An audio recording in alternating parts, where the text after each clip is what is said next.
네, 안녕하세요. 오늘도 저희 영화계를 들어주시는 여러분들께 감사드립니다. 오늘도 제 왼편의 명주, 네, 졸려온 이명수입니다. 제 우측의 스미스, 안녕하세요. 그리고 저 허효식입니다. 좌명주 우스미스. 우미스? 우미스? 뭔가 이상한데? 그렇지. 우멍도 아니고. 좌명주 하는 것도 이상해. 우미인도 아니고. 죄송합니다. 이상하게 얘기하셔서.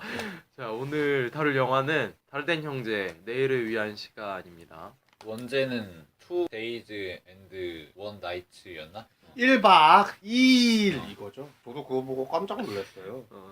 일단 내일을 위한 시간을 얘기하기 전에 다르덴 형제에 대해서 얘기를 좀 했으면 좋겠습니다. 제가 조사를 해온 거는 처음에 이제 레옹 M의 처음으로 매직강을 내려갈 때라는 작품이 네? 뭐라고요? 문장이 기네. 레옹 M의 보트가 처음으로 매직강을 내려갈 때라는 다큐멘터리 장편으로 갖다가 이제 데뷔를 했는데요. 대표작으로는 이제 로제타라든가 아들, 더 차일드, 로나의 침묵, 그리고 자전거 탄 소년 등등이 있는데 감독들의 성향이 어떤 성향의 하나에 치우쳐가지고 이제 그 성격 따라서 그 작품이 그냥 쭉 가는 성향들이 많은데 이분들은 그런데 새로운 걸 찾으려고 되게 노력을 많이 하는 것 같아요.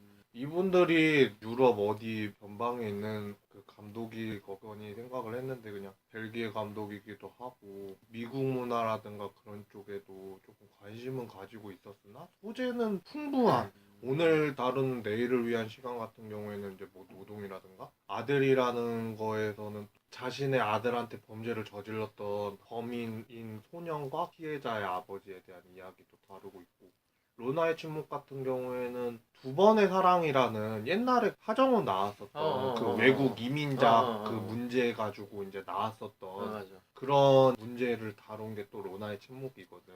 대부분 다 노동에 대해서 얘기하는 이 사람은. 노동이라든가 이제 범죄 쪽 우리가 생각하지 못했었던 거 있잖아. 그거를 한 번쯤은 되새기게끔 하는 그래서 이분들이 국제영화제 같은 데에도 자주 출연을 하잖아. 다르덴 형제 같은 경우는 이제 형제 감독인 걸로 유명한데 그것 때문에 이제 코엔 형제하고 종종 비교가 되지. 그리고 이게 억지 비교만은 아닌 게 두 형제 감독들의 공통점이라고 한다면은 상당히 계급적인 영화를 쓴다는 거거든. 계급 구조와 그에 의한 갈등 구조가 상당히 잘 드러나는 그런 영화들을 많이 그리는데 예를 들어서 효식이랑 나랑 예전에 로제타를 같이 본 적이 있는데 로제타 같은 경우는 완전히 이제 하층민 영화고 맞아. 마지막에는 죽으려고 하는데 죽는 게 사는 것보다 더 힘든 뭐 이런 상황도 나오지. 맞아. 그리고 아들 같은 경우에도 건설 노동자 아버지의 이야기고 그런 식으로 계급 구조를 많이 강조한단 말이야. 그리고 노동자 하층민 밑바닥에 있는 사람들의 이야기 핸드쉐이킹을 굉장히 그리고 많이 활용하지. 상당히 리얼한 촬영 기법으로 가감 없이 보여주는 거에 좀 주력을 하는데 그러면서도 이제 리얼리즘에서만 그치지 않게 마지막 결말을 의미 있게 만드는 테크닉에 좀 능한 이런 감독들이지. 근데 형제가 감독이면은 안 싸우나? 사이가 좋나? 모르겠어. 사이는 뭐 좋으니까 같이 가는 거기. 서로 마음에 안 드는 부분이 있을 거야. 나는 컷 오케이 했는데 옆에서 야 이거 아닌 것 같은데 막 이럴 수 있잖아.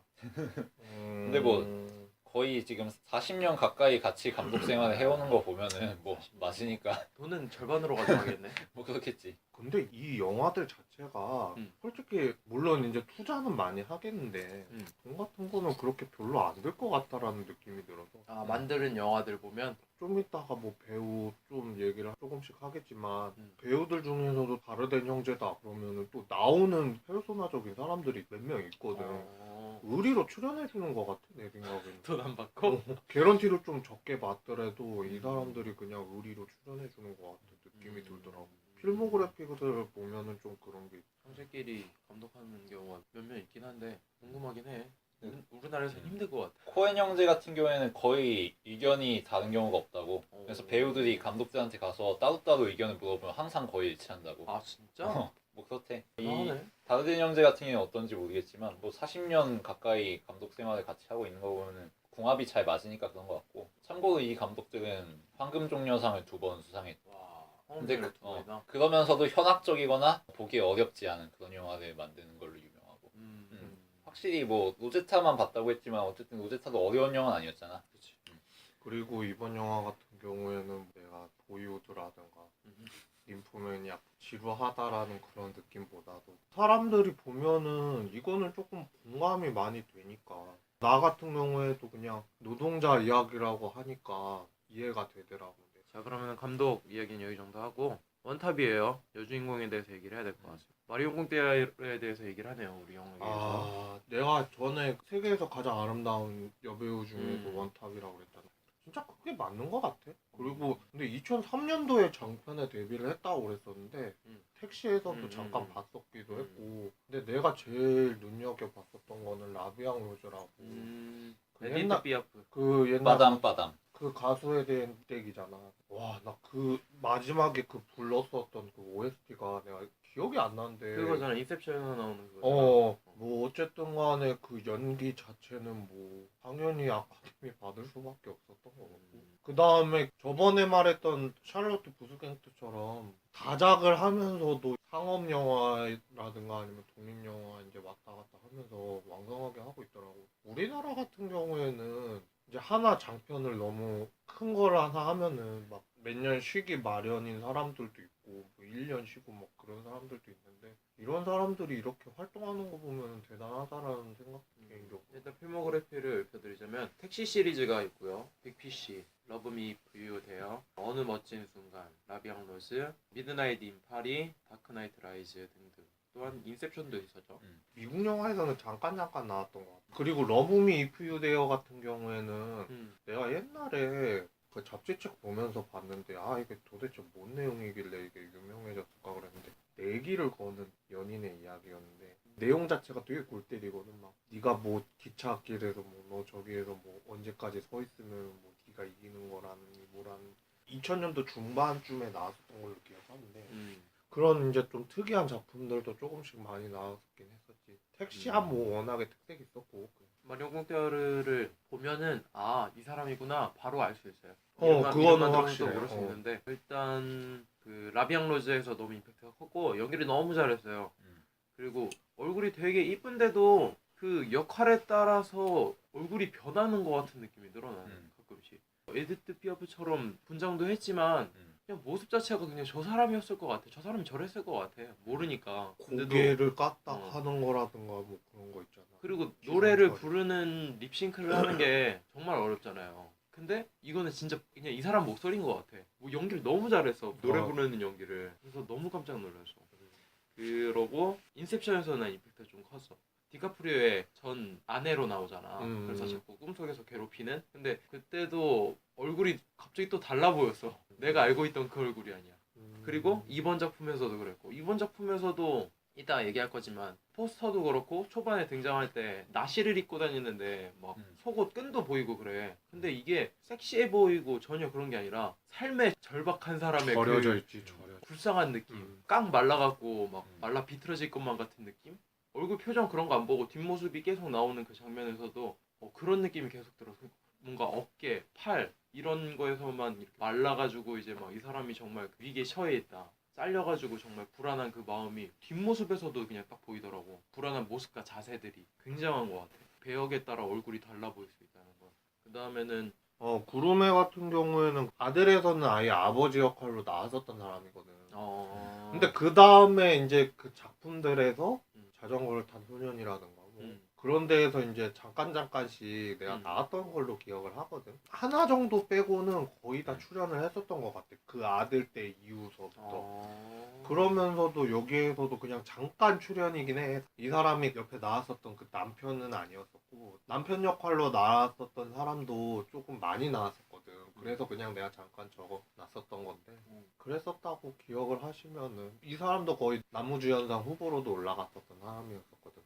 로제타에서는 가게 사장 역할로 나오지. 빵 만드는 게 사장. 그 사람이었구나. 그 사람이 이제 아들에서는 주인공으로 나오고 그 이후에서도 대부분 비슷한 역할이야. 어디 점포 사장. 로제타에서는 좀 뚱뚱하지 않았었나? 근데 여기서는 완전 정상 체격으로 돌아왔네. 뭐 10몇 년 전이니 그게 벌써. 오히려 잘생겨졌네 사람이. 자, 그러면 배우에 대해서 이 정도 얘기하고 본격적으로 줄거리에 대해서 얘기를 좀 해보도록 하겠습니다. 내용이 그렇게 길거나 복잡하지가 않아서 대충 앞에 그 전제를 설명해드리고 뒤에서는 차근차근 저희끼리 그냥 얘기를 하는 게 나을 것 같습니다. 일단 주인공인 마리오 꽁테아르 극 중에 산드라인데, 산드라는 직장에서 이제 위기를 맞게 됩니다.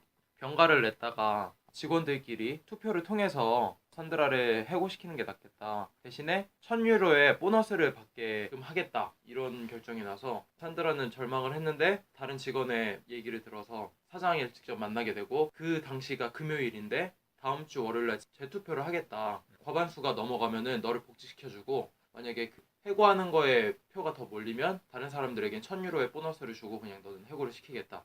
이런 전제를 달고 산드라가 직원들에게 한 명씩 찾아가면서 나를 해고시키지 말고 보너스를 포기해달라 라는 부탁을 하게 되는 내용입니다. 한 명씩 찾아가면서. 일단 전제는 이렇고요. 얘기를 좀 해보면 좋을 것 같습니다. 일단 산드라가 우울증 때문에 병가를 냈던 것 같아요. 이 영화에서는 그 우울증의 원인이라든가 어떤 사연이 있어서 건강상의 문제가 생겼는지 충분한 정보는 주지 않지 사전에. 그 대신 영화에서 선택하는 방법은 관객으로 하여금 얘가 우울증에 걸릴 만한 인생사리가 있구나 라는 거를 영화를 통해서 좀 간접적으로 알려주잖아. 직접적으로 제시하기보다는. 난 그런 선택 괜찮았던 것 같아. 구구절절하게 그 전에 무슨 일이 있었고 안 좋은 사건 때문에 심리적인 타격이 커서 우울증이 왔고 뭐 이런 식으로 얘기를 물론 할 수도 있지만 그런 거보다는 영화를 통해서 관객이 납득할 수 있게끔 뭐 이런 인생사리면 우울증 걸리는 게 전혀 이상할 게 없는 설정이지 라는 생각을 할 수 있게끔 한 게 좋은 선택인 것 같아. 이걸 찍을 때 마리온 꽁자를 인터뷰하면서 그 처음에 부분에서 보면은 이제 전화를 받고 이제 다시 이제 뭐 침대 쪽으로 가서 좀 흐느끼고 있다가 뭐 맞아. 이제 남편한테 위로받고 뭐 그런 식으로 이제 나오잖아. 그 동성 같은 거라든가 그런 거를 다르덴 형제가 아예 처음서부터 그냥 끝까지 그렇게 리허설적으로 이제 다 이제 같이 돌아다니면서 이렇게 할 거다 이렇게 할 거다 이렇게 할 거다 그걸 갖다가 정해놓고 거의 그냥 원샷 원씬으로 그냥 그러면서 이제 아예 인지를 해놓고 이제 그렇게 시작을 한 거였을 때 여기에서도 이제 마리온 꽁테아르가 이제 처음서부터 정훈이가 얘기했었던 것처럼 우울증에 대한 원인은 얘기는 안 하지만 나중에 이제 계속 하다가 보면은 이제 그 사람의 성격을 알고 그럴 수도 있겠구나 그렇게 깨닫게 하는 거는 다르덴 형제의 그 여타 다른 영화들에서도 조금씩 나오는 것 같기는 해. 원인을 별로 안 주는 것 같기는 해. 그 다른 작품 봤어도 처음서부터 이런 원인이 있었어. 이게 아니라 그냥 일단 한번 들어가 보고 차근차근히 설명을 해줄게. 내가 좋아했던 뭐 영화 스타일 있잖아. 뭐 일단 다 내놨어. 단서 다 내놨으니까 나중에 내가 이야기를 차근차근 설명해 줄게. 이와 같은 경우에는 조금 자연스럽게 흘러가게끔 흐름을 만들어 놓은 것 같아.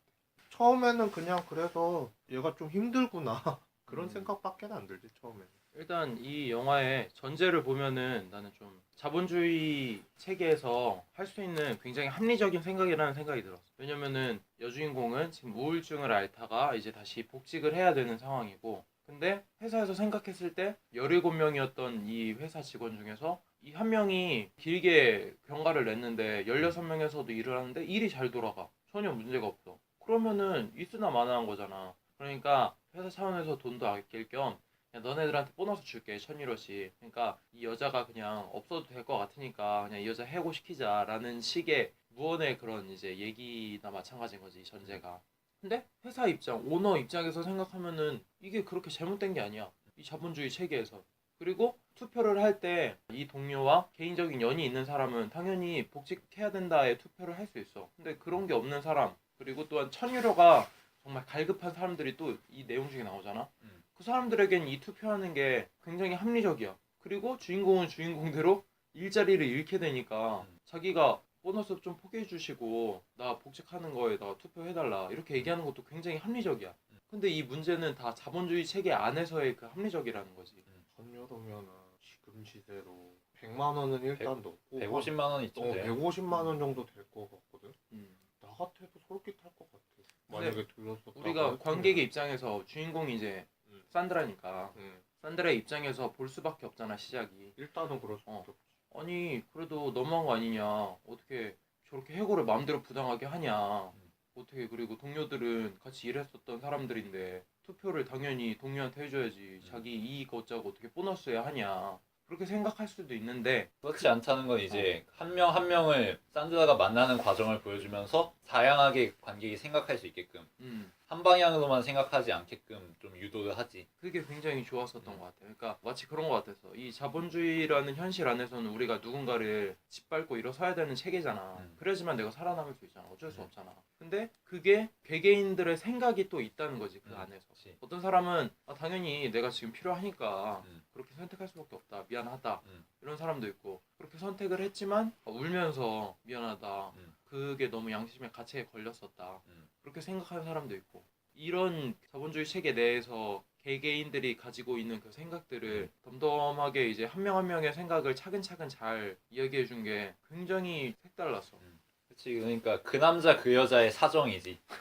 그치. 각각은 무슨 사정을 갖고 있길래 이런 선택을 했는가 이런 거를 아주 자연스러운 방식이잖아. 산드라는 당연히 동료들을 설득하기 위해서 걔네 집을 일일이 돌아다니는 게 자기적인 설정이 아니잖아. 그리고 동료들은 자기들이 어떤 선택을 했는지 걔한테 이유를 말해주는 게 당연한 거고 이런 자연스러운 방식을 통해서 영화가 구성되는 거고. 그러니까 어느 한쪽에 치우치지 않을 수 있었어. 그러니까 자칫 잘못하면 우리가 주인공에 너무 감정이입해서 심파로 빠질 수도 있고 선악구도. 맞아. 그냥 딱 선악구도로만 짤 수도 있는데 세상이 그렇지가 않잖아 진짜. 회사도 회사 입장이 있는 거고 동료들도 자기 개개인들의 삶이 있는 거고 이 잘린 사람은 당연히 자신의 삶이 있으니까 지금 이런 상황인 건데 그런 다양한 이야기, 다양한 생각들을 굉장히 저럴 수 있겠구나, 저럴 수 있겠구나 이렇게 무던하게 나열해 준 것 같아요. 그 점에서 어떤 군상극 같은 형태를 띠지 여러 명의 인간 군상들을 다양하게 보여주면서 각각의 사연과 사정을 관객에게 호소하는 그 점에서 2011년에 나온 이란 영화 시민과 나대대의 별거와 좀 비슷한 구석이 있고 그 영화에서도 여러 가지 계층과 배경을 가진 사람들이 뒤얽히고 설켜서 맞아. 이런 스토리를 쭉 보여주잖아. 그러면서 하나하나씩 개인의 사정이 밝혀지면서 스토리도 반전이 일어나고 그런 면에서 굉장히 좋은 작품이었다고 생각하는데 뭐 이 영화는 그렇게 극적인 연출은 없지만 각자의 사정과 각자의 사연 그리고 그 누구도 나쁜 사람은 아니지만 어쩔 수 없다는 걸 보여주기 위한 이런 작업들이 설득력이 있지 않았나 이런 생각을 하지. 이제 산드라가 전화 통화를 하는데 첫 번째 동료는 전화가 와요. 난 너한테 투표할 거다. 나는 보너스 당연히 포기할 거다. 너가 어떤 동료인데. 그러면서 이제 산드라가 위안을 받는데 맨 처음에 산드라도 좌절을 하잖아. 이거 나 같아도 당연히 내 보너스에 투자하지. 다른 사람 동료한테 누가 투표를 하겠냐. 근데 이제 남편이 계속 얘기를 하죠. 야 너가 일 안 하면 우리 대출금 못 갚는다. 가서 한번 해보자. 얘기를 진짜 해보자. 근데 이게 좀 매정할 수도 있다는 생각이 들기는 하는데 맞아. 그래도 뭐 아내한테 그냥 다른 일 하게 하지 굳이 이렇게 막 거지처럼 진짜 구걸한다는 느낌을 받을 수 있잖아. 그걸 왜 자꾸 강요를 하나 생각이 들긴 하더라고. 근데 또 나름 위로도 꽤 잘해줘. 또 우울증이 나니까 이렇게 좀 같이 이렇게 얘기하기가 힘들 텐데 나름 위로도 잘해주고 또 나름 계속 몰아붙여. 가서 얘기 좀 하라고. 새로 일구한다는 그 자체가 힘들잖아. 그리고 그렇게 이제 결정이 보류된 상황에서 그렇게 하는 거는 나는 솔직히 좀 당연스럽다고 생각해. 다르된 형제가 어떻게 생각을 했는지는 모르겠는데 물론 이제 여러 가지 입장에서 생각하자고 이 영화를 만든 거긴 하지만 그래도 지금은 산드라의 입장에서 보는 거기 때문에 그렇게 봐야 될 것 같아. 그러니까 남편이 산드라를 좀 닥달하는 것처럼 보일 수가 있는데 어떻게 보면은 그게 맞는 거야. 나 힘들다고 애들 설득 못 하겠다고 하는데 뭐 그래라 하면은 그 무책임하고 관심이 없는 거잖아 사실은. 어떻게 보면 이게 아내를 캐리하는 방법이라고 할 수 있지. 감정을 케어하고. 그리고 산드라도 뭐 동료들에게 자신이 어떻게 받아들일지 모르기 때문에 설득 작업에 대해서 꺼리는 건 있지만 그렇다고 해서 자기가 해직되는 게 진짜 바라는 건 아니잖아. 떨떠름해 보일 수 있긴 한데 뭐 영화가 진행되면서 납득이 되지 않나 싶어. 올해의 남편상이라는 평을 봤는데 줄만하지 않나 싶어. 이 사람이? 위로는 진짜 짱 잘해. 위로는. 동료들을 만나러 가기 시작하는데 난 처음에 약간 궁금해서 이제 주인공의 여정이 시작되는 거잖아. 마치 RPG 게임을 하듯이 이 동료를 설득하는 미션을 가지고 그래서 어떤 NPC를 만날까. 그래서 딱 떠났는데 맨 처음에 뭔가 순조로워. 해주겠대. 전화 한 통으로.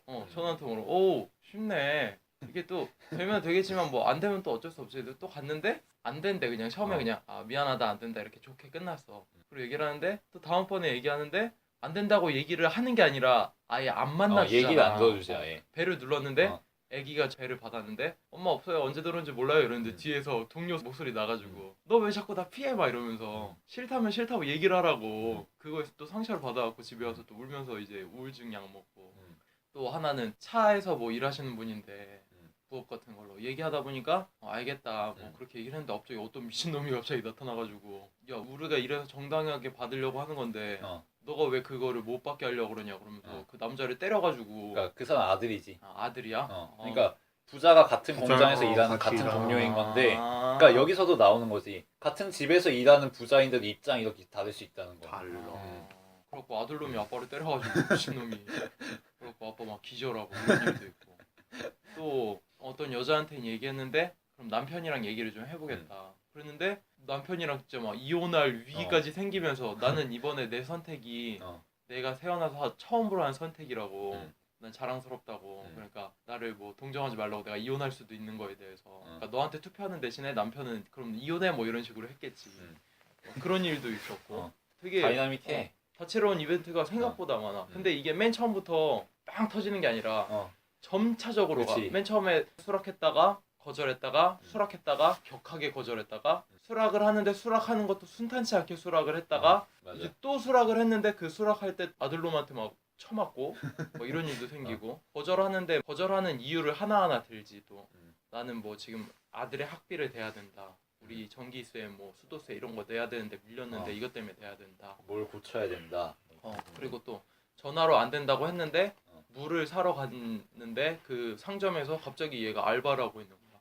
그 거절한 사람이. 그래서 아니 너 여기서 뭐 하냐 이랬더니 나 돈이 너무 없어갖고 여기서 불법으로 알바하고 있는 거라고 걸리면 안 된다고 이 정도로 힘들어서 보너스를 택할 수밖에 없다. 이러니까 또 할 말이 없는 거야 여자는.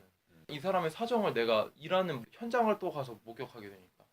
그러니까 이 영화가 굉장히 단조로워질 수 있었어. 왜냐하면은 똑같은 작업을 계속 반복하는 거잖아. 열댓 명의 동료들 만나면서 똑같은 얘기를 또 해야 되잖아. 마치 여러 교실을 돌아다니면서 똑같은 수업을 하는 선생님처럼. 그러니까 관객 입장에서는 이게 계속 복붙이니까 복사가 되니까 같은 장면이 이게 지루할 수가 있는데 그렇게 지루하지 않기 위해서 조금씩의 변주를 주지. 이 사람은 이런 사정이 있고 저 사람은 저런 사정이 있고 이 캐릭터의 개성은 이렇고 저 캐릭터의 개성은 이렇고 뭐 여기서는 아들과 아버지가 싸우고 뭐 여기서는 불법 노동자로 일하고 있고 얘는 이주 노동자여서 처음에는 투표해준다고 했다가 나중에 자기가 해고될 위험 이런 걸 생각하면서 두려워하기도 하고 여러 가지 이런 사정들을 주면서 스토리를 긴장감 있게 유지시키는 그런 게 상당히 기교 있는 테크닉이었다고 생각해.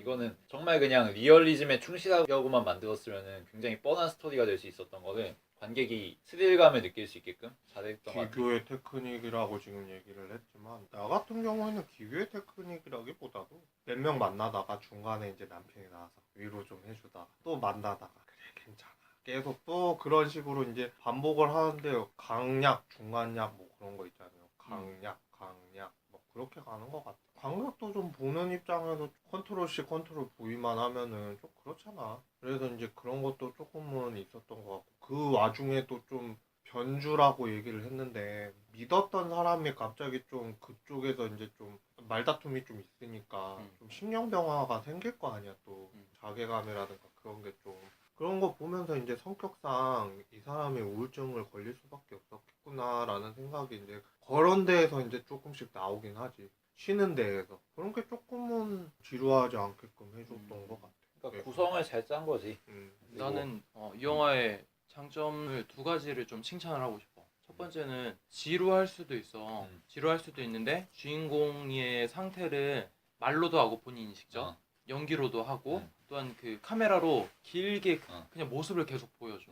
맨 처음에 시작했을 때는 두려운 마음으로 동료들을 만나기 위해서 계속 걸어가는 걸 보여주고 걸어가다가도 집이 없으니까 또 저쪽으로 걸어다가 이 사람이 어디 있는지 또 장소가 어디 있는지 모르는 사람한테 물어보기도 하고 계속 걸어가면서 얘기를 듣고 또 거절을 당해서 실망하는 그 뒷모습 어깨 좀 처져 있어 앞으로 자세가 이렇게 좀 당당하지가 않아 사람이 맨 처음부터 좀 처져 있는 자세로 가면서 그런 약간 연민의 모습이 보이는 그 뒷모습도 보이고 그리고 중간중간에 차에서 좌절해서 의자에 거의 쓰러지다시피 누워있는 그 모습도 길게 보여주고 그런 모습 하나하나가 주인공 상태에 대해서 내가 이해하고 주인공의 상태와 내가 느끼는 감정이 동일화되는 거를 굉장히 잘 표현해줬고 사실 이 영화에서 다이나믹이 크게 없기는 한데 그 와중에도 있어. 첫 번째 다이나믹이 뭐냐면은 동료들을 설득하다가 그 완벽하게 거절을 당하고 식당에서 밥을 먹는데 너무 슬픈 거야. 그래서 중간에 주차장으로 뛰어나와서 막 울어. 막 남편이 와서 막 다독여 주는데 그래도 이거 해야 된다. 그래도 해야 된다고 해서 아 정말 막 힘들고 답답해 미치겠는데 그래도 하긴 해야 되는 거야. 그래서 갔는데 축구장에서 애들을 가르치고 있다는 거야. 어떤 그 동료가. 그래서 동료 그 축구장에 찾아갔는데 그 얘기를 먼저 꺼냈어. 월요일날 재투표가 있는데 미안하지만 보너스를 포기하고 나한테 투표를 해주면 안 되겠냐라고 했는데 갑자기 그 동료가 우는 거야. 관객도 이제 다이나믹이 없을 만한 영화라고 생각했는데 여기서 깜짝 놀라는 거야. 나는 깜짝 놀랐거든. 왜 울지? 갑자기 그 남자 새끼가. 근데 알고 보니까 이 남자가 보너스에 투표를 했었고 그게 양심에 찔렸는데 왜 양심에 찔렸냐면 주인공이 옛날에 남자가 실수했던 거를 여자가 그냥 커버 쳐준 거지. 여자가 아 내가 잘못했던 거라고. 그래서 그거에 굉장히 감동을 받았는데 그런 거를 다 무시하고 보너스를 택한 자기 자신이 너무 매정하고 죄책감이 들었던 거야. 그래서 그걸 우는데 이제 주인공도 보면서 아니 왜 울지 여태까지 이 사람들은 다 안 그랬는데 그래도 뭔가 좀 다른 사람이 있구나. 이거 한 사람 보면서 뭔가 치유가 되는 느낌? 그러니까 아 내가 괜히 사람들한테 막 구걸하고 괜히 그랬던 게 아니구나 라고 생각을 하는 반면 또 다른 사람한테 갔는데 막 남편이랑 뒤질나게 싸워. 내가 찾아간 것 때문에. 또 한 명은 아들한테 맞아가고 기절까지. 그러니까 이게 다이나믹이 없는데도 불구하고 그 미묘하게 있어. 어떤 사람 때문에 치유가 되는 반면 아 나 때문에 이 사람들이 괴로워하고 힘들어하는구나.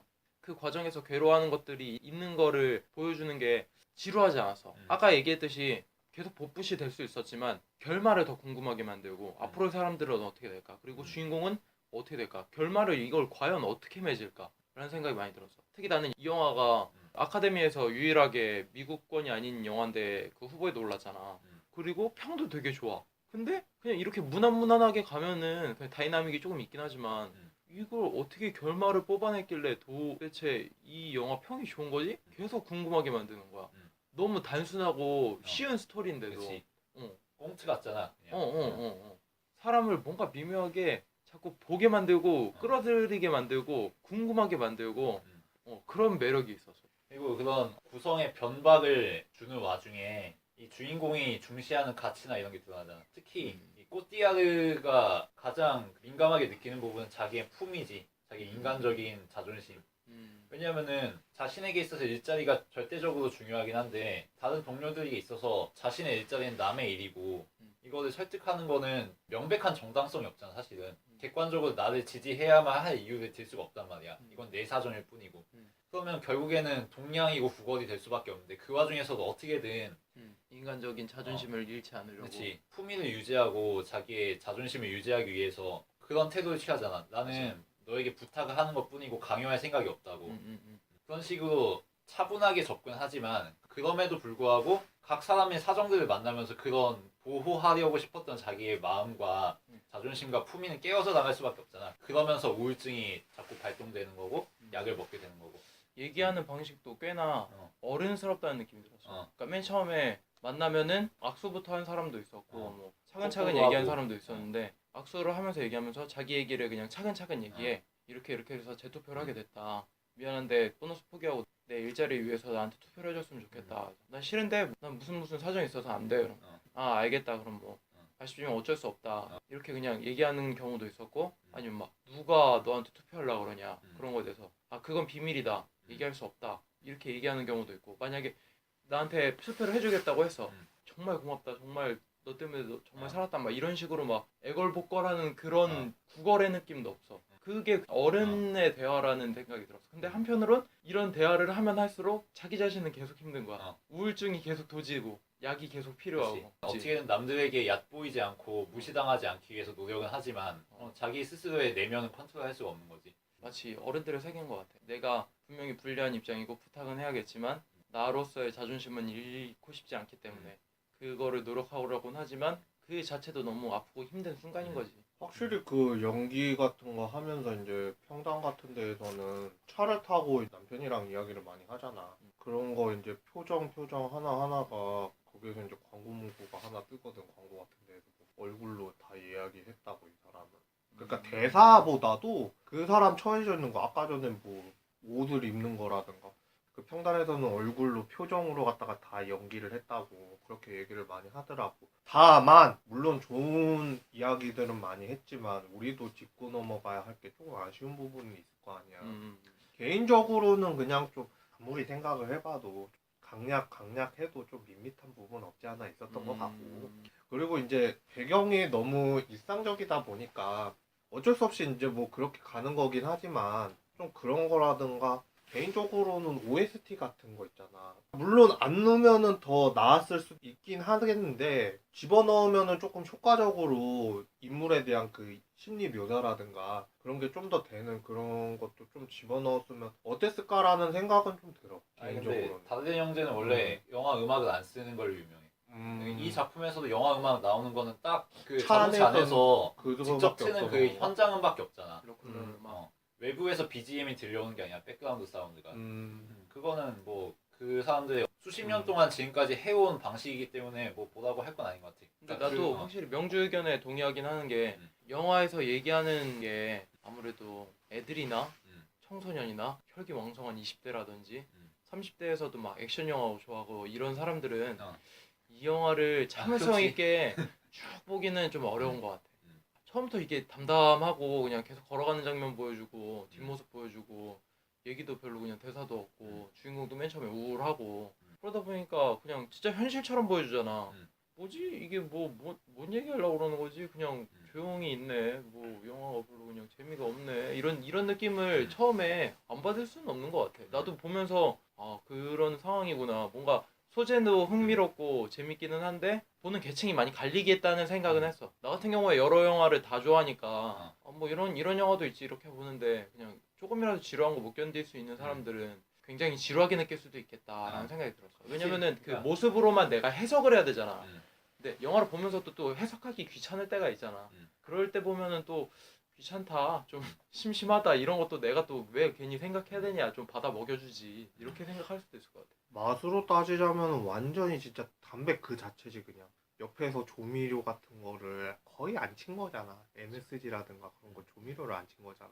그럴 수밖에 없고. 그런데 나 같은 경우에는 웬만하면 이런 영화에 대해서는 지루하다. 야 이거 왜 보냐. 막 그렇게 얘기할 수도 있겠는데 이거 같은 경우에는 그러니까 보는 이유가 만약에 좀 일을 조금이라도 해봤던 사람들은 좀 이해가 간다니까. 그치, 이거는? 사정들이. 그것 때문에 보는 것 같아. 그리고 뭐 관객에 대한 배려라는 게 하면은 좋은 건데 사실 뭐 의무가 아니니까. 맞아. 자기가 하고 싶은 영화 하는 게 중요한 거지 관객이 보고 싶은 영화를 만드는 게 중요한 게 아니잖아. 그렇지. 그런 영화를 할 수 있는 사람들은 또 그런 어떤 대중적인 영화를 만들면 되는 거고. 진짜 사람마다 다른 거니까.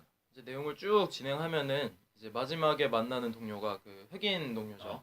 이준호 동자. 예, 세탁소에서 만나는데 나한테 투표를 해달라라고 음. 얘기했는데 이 사람도 이제 사정을 얘기를 합니다. 사실 나도 너한테 투표를 못했고 보너스 투표를 했다. 근데 보너스 투표를 한 것도 이유가 있다. 왜냐면 나는 지금 계약직이기 때문에 1000유로의 보너스를 받는 것도 아니고 150유로 정도의 보너스밖에 못 받는다.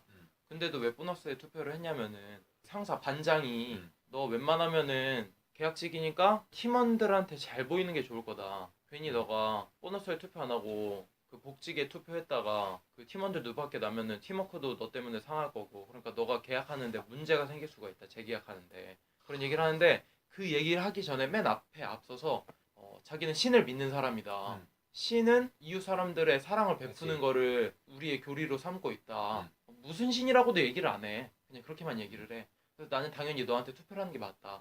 그러나 내 사정 때문에 이렇게 투표를 했었다. 라고 얘기를 하지. 그러니까 처음에 오케이를 한 다음에 갈라 그럴 때 다시 생각해보니까 이렇다라고 사정 얘기를 하지. 맞아.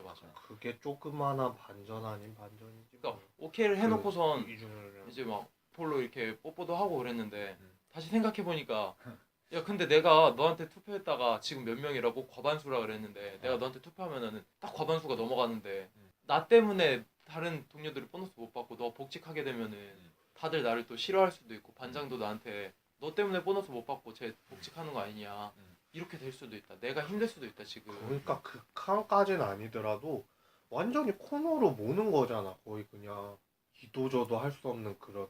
근데 계약직이라는 그 서러움이 있잖아. 요즘에 우리나라에서도 좀 그게 많이 나오잖아. 그치 이게 계약직이라는 많이 나온 문제지. 유럽권이라든가 뭐 미국이라든가 뭐 선진국들도 이런 게 당연히 나올 수밖에 없는 문제고 이번에 뭐 시상식 하면서도 이걸 뽑은 이유가 여우주연상밖에는 안 올라갔지만 내가 봤을 때는 만약에 외국어상 쪽으로 갔으면은 당연히 나는 외국어상을 받았을 거라고 보기는 하는데 뽑은 게 이제 예전에 정훈이가 얘기했었던 것처럼 좀 무난한 작품들을 갖다가 후보작에다가 올리는데 그 영화제 특성상 그런데 요즘에 많이 얘기하는 게 뭐 인권이라든가 뭐 그런 것도 많이 얘기를 한다고 그러기는 하더라고. 그런 거에 있어서는 이 작품이 조금은 문제시 되는 것도 많기 때문에 내용적으로 담는 게 그 아카데미에도 이제 뽑혔었던 것 같고 그런 거에 있어서 이제 이 다르덴 형제가 마지막까지 주인공을 코너에다가 붙이면서도 막 극딜을 하면서 막 강하게 밀어붙이는 게 아니라 그냥 이 상황 자체로 보고 너네들도 이해할 수 있게끔 한 다음에 그 다음에 이제 조금 생각을 많이 하게끔 만들잖아. 그러니까 나는 음. 보면서 계속 의아했어. 그러니까 이 사람들의 사정이 지금 다 얼기설키 돼 있잖아. 그리고 주인공도 자기 팀원의 불화를 조장하려고 하는 건 아니지만 울타리가 생기잖아. 나를 투표해주는 고마운 사람들의 무리, 나에게 투표해주지 않는 매정한 사람들의 무리. 그래서 만약에 이 영화가 결말이 어떻게 될지 궁금했던 이유 중 하나가 이 사람이 복직을 했어. 복직을 하면 반장이랑도 원수가 될 거고 나를 투표한 사람들이랑은 친해지는데 그렇지 못한 사람들이랑은 또 이제 적대적 관계가 된다는 거지. 그러니까 지금 맨 처음 미션은 그거였어. 나는 이 사람들을 설득해서 내가 어떻게든 복직을 해야 된다. 근데 이제 문제가 생기는 게 뭐냐면 내가 이 사람들을 설득해서 복직을 했어. 복직을 하면 뭐해? 그게 끝이 아니야. 이게 삶이 계속 거기서 끝나는 게 아니잖아. 그냥 뭐 신데렐라는 그래서 뭐 손잡고 행복하게 살았답니다 이렇게 동화가 아니잖아. 그 뒤에 얘기가 계속 다가오는 거잖아. 그치. 그 사람들과의 문제가 생기는 건데 이걸 어떻게 해결할 거냐. 그러니까 현실에 있어서도 이런 문제들이 좀 많잖아. 뭐 인간관계를 대할 때 맨 처음에는 단순히 얘랑만 친하고 얘네랑만 재미있게 지내면 될 줄 알았는데 뭐 갑자기 내가 얘랑 친한 것 때문에 주변에서 뭐 시선을 안 좋게 봐. 또는 다른 친했던 애가 나 얘랑 친한데 왜 나는 왜 안 친하게 지내냐. 뭐 갑자기 이런 문제도 생길 수 있고 인간 문제에서 얽히고 설킬 수 있는 문제가 회사로 들어가면은 일이라는 개념으로 들어가니까 이거는 이제 돈에 관련된 거니까 큰 문제로 다가오잖아. 여기서 자칫 잘못하면은 몇 명이 이제 뭐 생계를 유지 못하는 상황이 있을 수도 있고 그러면 진짜 가정이 좀 잘못되는 문제도 생길 수도 있는 거니까 이게 단순한 문제가 아니네. 그리고 결론을 정말 복잡한 문제인데 이거 결론을 어떻게 내리느냐에 따라서 방법을 제시해 줄 거냐 아니면은 어떻게 뭐 그냥 막장으로 끝낼 거냐 이렇게 간다는 거지. 모두가 행복할 수 있는 방법이 지금 없는 거잖아 도저히. 나만 봐도 내가 잘리면 일단 내가 불행한 건데 우리 가정은 어떻게 할 건데. 그래서 이게 정말 결론을 내리는데 더 궁금하게 만들었어. 맨 처음에는 설득을 할 수 있을까? 저 사람은 무슨 얘기를 할까? 얘기를 듣다 보니까 저런 얘기가 있네? 저러면 또 문제가 되지. 그럼 어떻게 하나? 이 사람도 이런 문제 있는데 이 투표 결과는 어떻게 되는 거야? 만약에 복직을 하게 되면은 이제 회사 다니는 것도 얼굴 보기가 정말 힘들 텐데 민망하고 그거 참으면서 다니는 것도 정말 고욕이고 고난일 것 같고 모욕적일 것 같을 수도 있는데 주인공도 얘기하잖아 극 중에 내가 사람들한테 구걸해서 회사를 다녀봤자 뭐 하냐고 그 사람들 얼굴 보기도 민망할 거고 난 거지 같은 놈 여자로 보일 텐데 이거 어떻게 되냐고. 그래서 어떻게 또 남편이 결론은 못 내줘. 결론은 못 내주면 그래도 너가 할 수 있는 최선을 다해야 된다라면서 다독이면서 만나보자라고 계속 얘기는 하잖아. 그래서 영화를 보면서 계속 의아하고 미궁에 빠지는 영화? 그러면서 계속 결말이 궁금하다 이랬지. 이 영화에서 그러면서도 전통적인 노동 영화로서의 문제의식을 잃지는 않는 게 동료들 간의 불화나 동료들과 산드라의 불화가 누구의 책임도 아니고 기업의 책임임을 강조하는 장면이 몇 개 있지. 예를 들어서 산드라가 이러잖아. 이 보너스와 나의 복직을 양자택일하게 만든 건 내가 아니라고. 동료들도 그러면서 그거는 이해하고 있다고 얘기는 하잖아. 이런 양자택일을 강요한 건 결국 사장이지. 처음에 룰을 정해준. 맞아. 그래서 결국은 사장에게 총뿌리가 원래 돌아가는 게 맞는 구도란 말이야. 그 맞아. 전통적인 노동 영화에서는 노동자가 다 일치 단결해서 이 탐욕스러운 사장을 몰아내자 막 이렇게 돼야 되잖아. 근데 이 영화에서 그렇지 않는 이유는 충분히 설명이 돼 있지. 다 각자 사정이 다르고 이건 일치할 수 있는 게 아니니까 어떻게. 그렇기 때문에 산드라도 동료들도 이 양자택일의 상황 자체가 잘못된 상황이고 그걸 강요하게 만든 사람들은 기업이라는 걸 분명히 알고 있지만 그럼에도 불구하고 함께 할 수는 없는 거지. 그 점이 다른 어떤 노동 영화들과는 좀 차별화되는 점이 아닌가. 그렇게 해서 이제 결국에는 투표를 하게 되는 월요일로 다가옵니다. 투표를 할 때도 좀 최대한 객관성을 주기 위해서 음. 반장이랑 또 산드라는 다른 데를 두고 비밀 투표를 시작하고 결과는 반반이었죠. 8대 8. 그래서 과반수를 못 넘겼기 때문에 이제 산드라가 해고를 당하는 상황이었죠. 그래서 자신을 투표해준 8명이랑 이제 인사를 하고 포옹도 하고 격려 마지막 인사를 하고 사물함을 정리하고 나가는데 이제 인사 담당자라고 해야 되나? 얘기를 하죠. 8대 8 정도 사장이었어 그게? 사장이었구나. 사장이 딱 2번 나와 이 영화에서. 아. 처음에 한 번, 끝에 한 번. 그래서 얘기를 하죠. 이제 이렇게 열심히 얘기를 했다는 얘기를 들었다. 팀 내 팀워크가 깨질 수도 있기 때문에 우리가 그냥 보너스도 다들 주고 너도 그냥 복직시켜주겠다. 근데 지금 당장 복직시켜주는 건 어려우니까 2개월 있다가 2개월 있다가 그 계약직이 계약 종료가 되면은 그때 너를 이제 계약직 대신에 다시 원래 복귀시키는 걸로 하겠다. 그러니까 계약직인 그 흑인 노동자가 다시 재계약을 못하고 내가 들어와야 되는 건데 이거 똑같은 양자택일의 상황이잖아. 그치. 근데 이제 주인공은 이제 더 이상 주저함이 없지. 그게 뭐냐? 그럼 다른 사람 또 일자리 있는 거 아니냐? 그러니까 사장이 그런 거 아니다. 그 사람은 그냥 계약이 종료될 뿐인 거고 그 자리에 너가 들어가는 거다. 보너스도 받고 그렇게 생각하지 마라 할 때는. 그게 그건데? 그러니까 그게 그거라고. 나는 별로 이렇게 얘기할 거에 대해서 상의할 게 없다고 그러면서 바로 나와버리지. 오히려 자기가 만족스럽고 행복한 웃음을 지으면서 정말 행복하다고 남편이랑 통화하면서도 그러면서 이제 영화가 마무리되는 장면까지입니다. 맨 마지막 대사가 참 의미심장하지. 나 잘한 거 맞지? 나는 결말 자체는 헐리우드시가 아니라서 일단은 기분은 좋았어. 차라리 진짜 딱 현실적인 것 같고, 그리고 자기가 소수였던 거를 알았기 때문에 그 계약직에 대한 그 소수 입장도 이해를 해줬다고 나는 봐. 개인적으로는 그런 생각이 들었고, 그 전에 비밀 투표를 하면서 그 2명이 나가서 얘기하는 거 있잖아. 작업반장이랑 그 얘기하는 거. 그거를 보면서도 조금 의아해하는 생각은 있었지. 전화로 갔다가 다 돌린 거 아니냐. 또 협박성 멘트를 가하면서 뭐 투표를 반대쪽으로 찍지 않으면은 뭐 너도 위험할 수 있다 뭐 이런 식으로 전화를 돌렸다고 하는데 작업반장은 또 친미를 떼는데 난 그게 진실이든 아니든 간에 산드라가 그런 소문이 돌았다는 자체가 더 기분이 나쁜 거였잖아 사실은. 좀 그런 거가 있어서 진짜로 돌렸을까 안 돌렸을까 그런 생각도 조금은 들었고 그 장면에서. 그리고 그 8대 8로 나뉘고 이제 그 과반수가 안 넘어서 자신을 투표해준 그 8명한테 가서 인사를 나누는 장면에서는 조금은 울컥하더라고. 그냥 보면서 저 입장 정말 이해된다고. 같이 서로를 위로해주는 거 아니야. 그 사장의 마지막 제안은 우리나라에서는 만약에 그런 제안이 들어오면은 난 덥석 많이 받았을 것 같아. 내가 진짜 만약에 저 위치에 있었다면은 어땠을까 그런 생각도 좀 들기는 한데, 근데 진짜 산드라 자체도 지금 그 대출금이라든가 그런 것 때문에 급박한 상황인데 그 상황과 그 계약직의 상황을 놓고 봤을 때 짧은 순간이지만 많은 게 스쳐갔을 거 아니야. 나는 그래도 한 5분만 주세요 뭐 이런 식으로 해서 시간을 끄는 게 아니라 단도직입적으로 그런 조건이면은 난 안 하겠다 뭐 이런 부분에 대해서는 마지막에는 진짜 우울증을 가지고 있었다고 그랬잖아. 근데 그걸 갖다가 다 털어내 버리는 것 같아. 다 후련하게 다 버리고 그냥 딱 이제 나선 그런 게 좀 느껴지긴 하더라고. 이 엔딩 시퀀스에서는 일단 반장의 등장부터 분석을 해봐야지. 반장은 그 전까지 영화에서 등장하지 않는단 말이야. 맞아.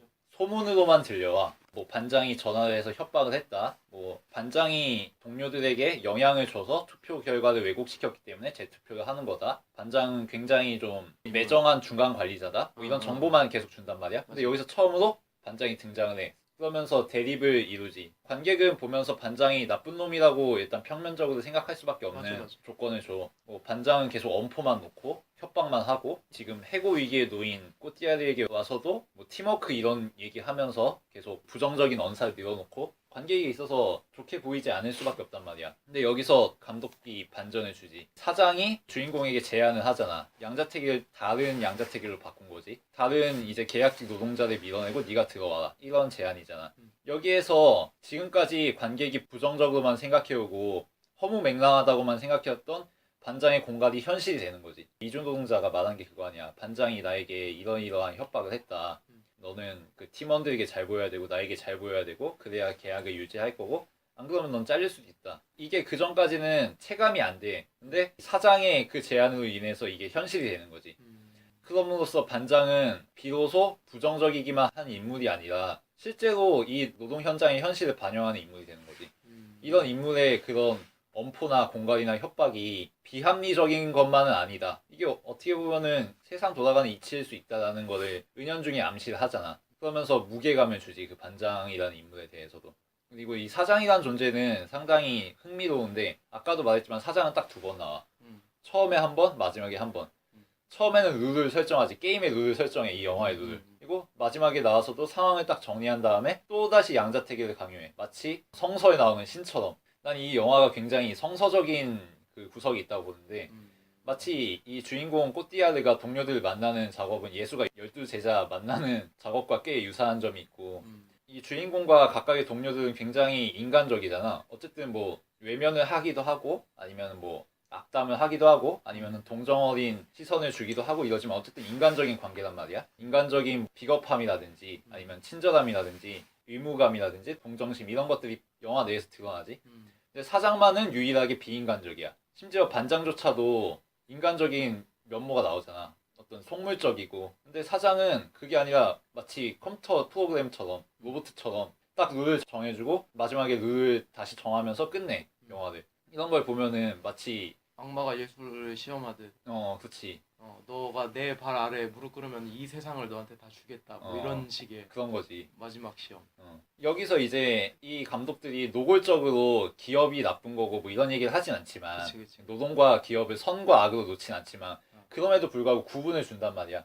우리 자본주의적이고 시장경제적인 상황에서 기업주는 신과 같다고 이걸 맞아. 은유적으로 표현하는 거라고 난 생각하거든. 나의 생계를 책임질 수 있는 건 이 사람들이니까. 영화를 세팅하고 게임을 세팅하고 룰을 정해주는 거지. 법칙을 만들고. 이거 굉장히 잘 묘사된 방법이라고 생각해. 딱 2번 나와가지고 존재감을 그렇게 내뿜는.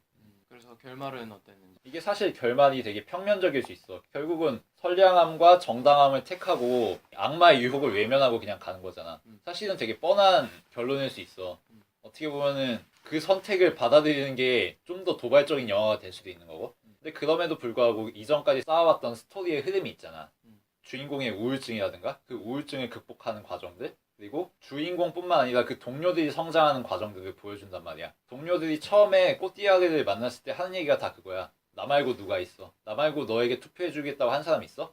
그러니까 남의 눈치를 보는 왜소한 소시민들이라는 게 노골적으로 드러나지. 근데 그럼에도 불구하고 영화가 진행되고 주인공과 얘기를 하고 교감을 나누고 하다 보면서 이 인물들도 부분적으로나마 일시적으로나마 성장을 한단 말이야. 그리고 주인공도 그 와중에 역경을 거쳐가면서 자기 자신을 극복해내고, 그러한 지금까지의 스토리 흐름과 쌓아져 온 이런 서사에 층층이 쌓인 구조가 있기 때문에 마지막에 선택이 그냥 뻔한 흐름이 아니라 관객으로 하여금 공감할 수 있는, 그리고 주인공의 상쾌한 얼굴에 만족할 수 있는 그런 흐름이 되지 않았나 싶어.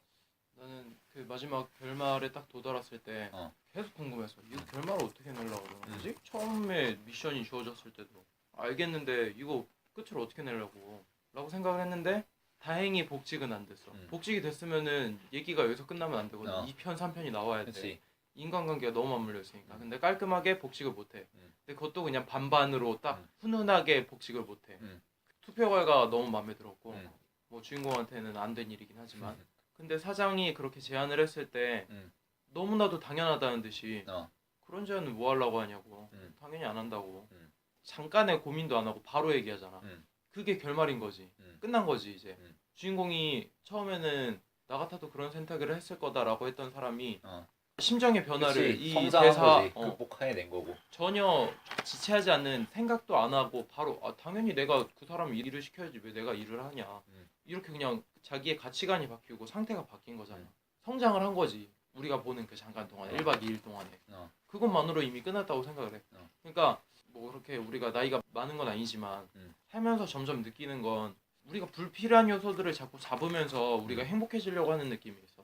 그러니까 이 사람들이 보너스를 택한 것도 사실 우리나라 돈으로 150만 원? 뭐 많아야 200만 원이야. 근데 사실 그 돈 없어도 행복하게 살 수 있어. 200만 원 선택하는 대신 내 양심의 가책을 받을래? 아니면 양심의 가책 안 받고 200만 원 포기할래? 어떤 게 행복하냐거든. 이 사람들이 200만 원을 선택했을 때 이유들이 사실 그렇게 엄청 절박한 사람은 나 없었다고 봐. 진짜 부모가 죽어가는데 나 지금 대출금이 막 몇 억이 있다. 근데 이거라도 해야지 난 진짜 살아남는다. 이런 거 아니거든. 그냥 뭐 애들 학비 보태야 된다. 집 안에 있는 마당 나 고쳐야 된다. 수도세, 전기세 밀렸는데 그거 좀 내야 된다. 음. 내가 지금 불법으로 일하고 있는데 다 그런 게 밀려서 그렇게 하는 거다. 그건 알겠어. 이건 보너스잖아. 원래 너가 정당하게 받는 돈이 아니잖아. 그리고 반대 측면 생각할 수 있어. 17명이 일하던 걸 16명이 일을 해. 당연히 뭐 부당하게 생각할 수 있겠지. 그 전에 우리가 노동한 거에 대한 대가를 지금 보너스로 받는다고 생각할 수도 있지만 그럼 앞으로는 계속 16명에서 일해. 16명에서 일하다가 누가 병가 또 썼어. 15명에서 일하는데 조금 빡세. 근데 일은 돌아가. 그럼 또 자를걸? 지금 당장 보너스 선택하느라고 미래를 선택을 못하면 안 된다는 거지. 그러니까 그런 측면도 또 볼 수 있는 거고. 그러니까 여러 가지를 생각할 수 있는데 결국에는 보너스라는 그 잠깐의 수입, 그걸 통해서 내가 잠깐 얻는 잠깐의 행복, 그리고 내가 포기하는 그 양심들이라고 해야 되나?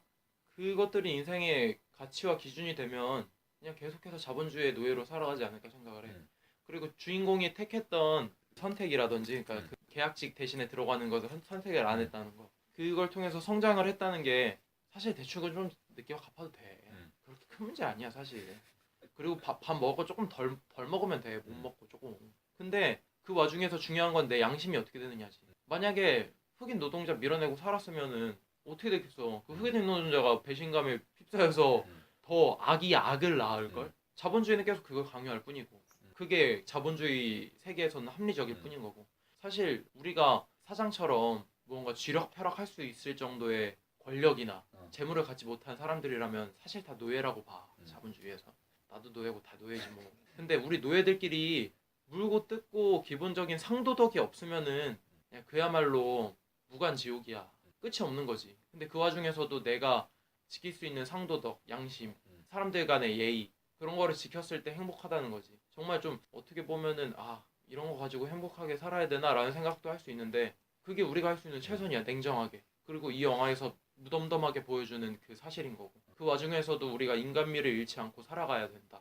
그렇기 때문에 주인공이 처음부터 끝까지 자신의 품위에 집착하는 거고, 자기의 자존심, 인간으로서의 최소한. 그리고 사실 사장은 보너스와 복직 두 가지를 굳이 양자택일을 안 할 수도 있었다는 게 마지막에 엔딩을 통해서 드러나지. 그치. 자기가 그냥 단지 그냥 설정할 뿐인 거고, 그렇게 설정해야 될 필연적인 이유가 없어. 그냥 그렇게 설정한 거야 그냥. 슬슬 진짜 마무리를 마무리를 짓자면은, 개인적으로는 만약에 이걸 한 줄 평을 한다고 했을 때는 90분의 우울증 치료 극복 프로젝트 뭐 그렇게 해가지고 산드라에 대한 우울증이 만약에 부각이 됐다면 이렇게 지을 수 있을 것 같고, 물론 여기에서는 사장이 악덕으로 나오기는 하지만 우리 아버지도 사장을 이제 지내고 있는 중소기업의 이제 한 사람으로서 나도 봐. 엄마랑 아버지랑 얘기하는 거를 듣긴 하지. 그런데 자르면서도 진짜 어쩔 수 없는 것 때문에, 대기업의 좀 그런 것 때문에도 있지만 어쩔 수 없이 이제 사람을 내보내야 할 때들이 있단 말이야.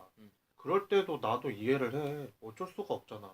나중에 이제 나눠서 이제 뭐 퇴직금을 조금 더 얹어서 줄지언정, 양자택일이고 뭐고 그런 걸 따지기 이전에 좀 그런 것도, 좋은 사람들도 있거든 사실은. 좀 나쁜 사람들이 요즘에는 조금 더 많아지는 것 같아서 그것 때문에 조금 씁쓸한 게 요즘 현실 사회 사실이지. 그리고 지금 우리가 이제 뭐 취업 준비하고 뭐 그런 사람들의 입장으로서 봤을 때 요즘에는 무슨 달관 세대라고 부른대. 아예 그러니까 이제 여기 이 제목이 내일을 위한 시간이잖아. 근데 이게 원래는 1박 2일이란 말이야 원제가. 근데 우리나라에서 이거 제목 공고를 했었거든. 나도 이거 이벤트 참여를 했었는데, 나는 행복을 위한 시간이라고 지었었는데 그냥 딱히 두 글자로 뭘 했으면 좋을까, 그냥 광고편을 보고서는 짓는 거긴 하지만 치유를 위한 시간 그러면 좀 또 뭐하고 행복을 찾는 게 더 낫지 않을까 해서 그렇게 지었었는데, 아까 전에 솔직히 네가 말했었던 것처럼 돈은 얼마 없어도 그냥 행복하게 살 수 또 있잖아 사실은. 그게 이제 좀 달관 세대랑 좀 맞물리는 게 뭐냐면은, 나는 적게 돈을 받아도 제발 좀 퇴근 좀 일찍 시켜달라. 우리나라는 야근이 너무 많으니까 만약에 일을 하더라도 차라리 야근을 할 바에는 적게 받더라도 제때 퇴근해서 나도 나만의 방식을 좀 찾고 싶다. 그런 얘기를 많이 하잖아. 여기에서는 물론 이 산드라라는 인물이 그냥 자기가 아유 됐어요 계약직 하는 사람도 있는데 어쩔 수 없는 거잖아요. 나는 또 새로운 거를 찾아서 떠나는 거 아니야 어쨌든 간에. 물론 결말이 이제 그렇게 이제 도전해 보는 거에 어땠었냐 뭐 그렇게는 물어보지만 어쨌든 그렇게 갈 거 아니야. 또다시 또 다른 곳에다가 지원을 하고 도전을 할 거 아니야. 그게 나쁘게 끝난 게 아니라 그냥 도전한다는 자체에 있어서 행복을 또 찾아서 떠나는 게 아닐까. 그런 생각도 들고 우울증은 극복을 완전 해버린 것 같다고 내가 마무리로 얘기를 했으니까 개인적으로는 이거 평점은 난 한 4점 정도 주는 게 난 딱 적당한 것 같아. 한 개 안 주는 거는 그냥 앞에서 아쉬웠던 거 얘기했던 게 하나 제외를 했었던 게 아닌가. 난 딱 4점 줄 것 같아.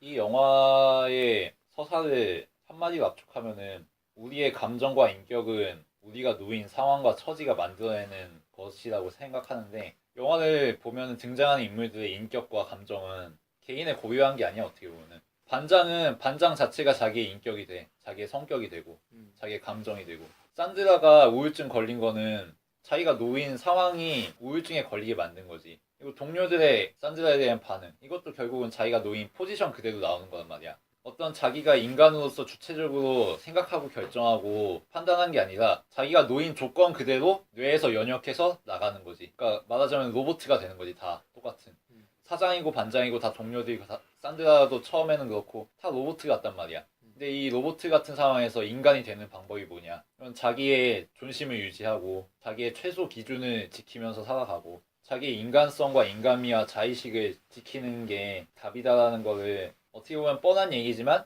그런 뻔한 이야기를 영화적으로 관객이 납득할 수 있게끔 얘기를 잘 해줬다고 보고 그 점에서 점수를 주자면 한 4개 정도?